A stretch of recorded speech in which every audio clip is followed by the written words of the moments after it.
Bom dia, queridos irmãos. Que Deus abençoe sua vida. Ageu 1:8 diz assim: Subi ao monte para trazer madeira e edificar o templo. Eu me agradarei dele e serei glorificado, diz o Senhor. Glórias a Deus.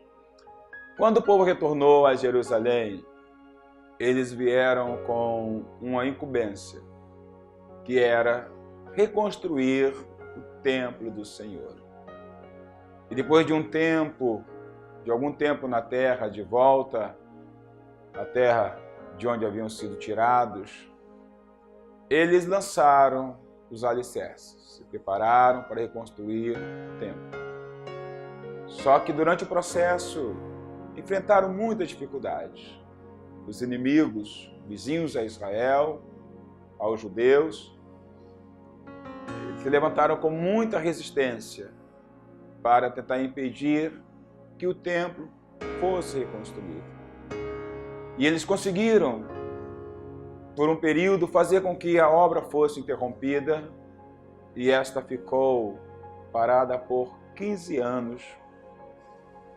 Nesse período, o povo começou a achar que não era tempo, de fato, de se reconstruir o templo, pois eles entendiam que se era tempo de reconstruir o templo, então a obra não poderia ter sido parada.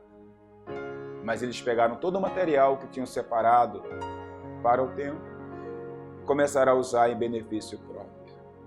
A consequência disso é que a vida deles andou para trás. Essa é a realidade. Semeavam muito, colhiam pouco. Muitas coisas que eles faziam não conseguiam ir para frente, porque não havia prosperidade. A bênção de Deus não estava sobre eles.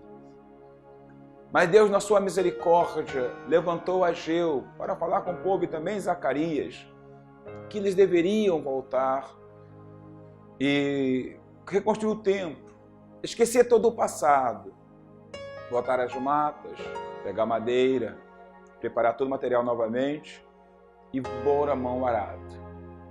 Zorobabel, que era o líder e governador, exortado pelo Senhor, creu através dos profetas Ageu e Zacarias, repito. Enfim, voltaram à obra. Sofreram nova resistência, mas mediante a palavra de exortação de Ageu e Zacarias, eles não pararam a obra, até que o caso fosse levado à Babilônia, e finalmente veio a resposta, dizendo que o inimigo não perturbasse a reconstrução, e eles, em meio a grande dificuldade, conseguiram completar a obra. Queridos, muitas vezes ocorre conosco. Às vezes, quando enfrentamos dificuldade, achamos que não era o tempo de fazer determinado projeto, de começar determinado grupo, de, enfim, levantar algum propósito. Às vezes, quando Deus nos coloca numa empreitada, e é quase certo que vamos enfrentar a adversidade. O inimigo vai se levantar para trazer o desânimo, fazer tudo para parar a obra. E nós achamos, é porque não é o tempo, senão nada iria dar errado. Nenhuma oposição, nenhum impedimento iria se levantar. Mas não é dessa forma que ocorre, queridos. Muitas vezes é que nós estamos sem disposição para reagir, para confiar em Deus, para permanecer firme. É claro que era o tempo, pois se Deus o liberou no tempo que o Senhor havia determinado que faria, então era o tempo. O tempo havia chegado. Talvez você está esperando demais para reagir a uma situação espiritual, a reagir a uma situação que você está deixando para trás, empurrando, né? O famoso empurrar com a barriga.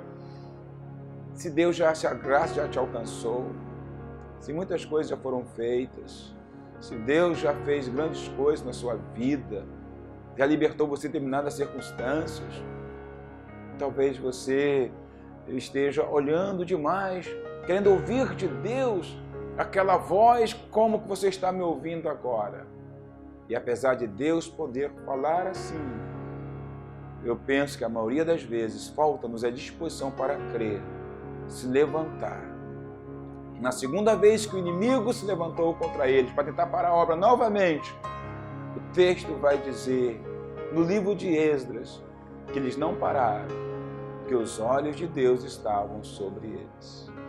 Os olhos de Deus estão sobre todos que o temem. É óbvio que às vezes a obra é apenas nossa. Então, o que é apenas nosso, pode ser que dê certo, pode ser que não. Mas a coisa que é nosso, mas acima de tudo é um propósito de Deus. Passa pela vontade soberana de Deus. E os olhos de Deus estão sobre a sua obra, sobre a sua vida, sobre você. Reaja a essa posição de estar aguardando um tempo bom. Reaja a essa atitude de estar aguardando ouvir uma voz como de trombetas. Reaja a isso. Se você está em Cristo, esse é o tempo de mudança, o tempo de reconstruir a casa de Deus. Reaja a essa postura na sua vida. Talvez você precise voltar a pôr a mão no arado, a buscar a Deus, e os olhos de Deus estarão sobre você, e o inimigo vai se levantar novamente. Mas se você permanecer firme, a obra, ou seja, a sua vida, não vai parar. Nada vai ser interrompido até que se complete. E eles completaram a obra, porque Deus era com eles. Que Deus te abençoe em nome de Jesus. Pai querido, ajuda-nos, ó Deus, a não nos enganar nós mesmos, Senhor, achando muitas vezes que a oposição é sinal de que o Senhor não está naquele negócio, ou pelo menos não é o momento certo. Mas, Senhor, na realidade isso é uma grande inverdade, ó Deus. Mesmo na Tua obra enfrentamos dificuldades, mas se o Senhor estiver conosco e crermos assim, Senhor, então nada irá impedir-nos de chegar até o final, de concluir aquilo que o Senhor colocou em nossas mãos. Eu oro em nome de Jesus. Amém.